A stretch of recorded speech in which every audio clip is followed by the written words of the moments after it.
The dramatic capture of Venezuelan President Nicolás Maduro by U.S. Special Forces during Operation Absolute Resolve has sent shockwaves far beyond the Caribbean.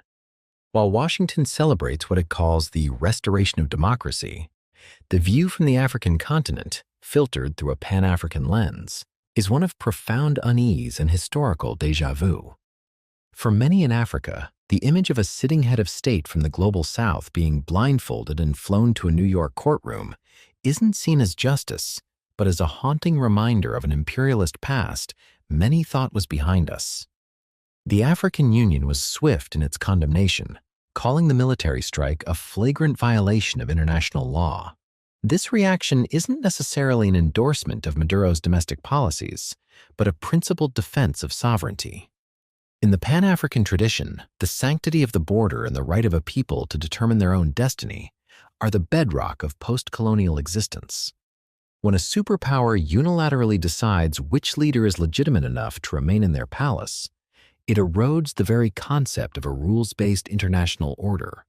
As South Africa's Department of International Relations noted, history has repeatedly demonstrated that military invasions against sovereign states yield only instability. A recurring theme in Pan-African discourse is the double standard of international policing. The capture of Maduro highlights a glaring asymmetry. Western powers are quick to use force against leaders who challenge their economic interests, while often turning a blind eye to similar or worse violations by their allies. From a Pan-African perspective, if the U.S. can kidnap, as the Venezuelan vice president described it, a leader in Caracas today, what prevents a similar operation in an African capital tomorrow? The fear is that the Caracas Precedent creates a world where the UN Charter is a mere suggestion for the powerful and a cage for the weak.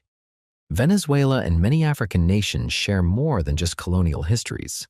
They share a seat in the global south.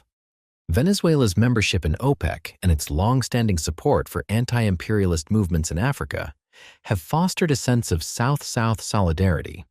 The arrest of Maduro is viewed by some African intellectuals as a strategic move to regain control over Venezuela's nationalized oil industry, a move that mirrors the resource wars that have plagued the African continent for decades.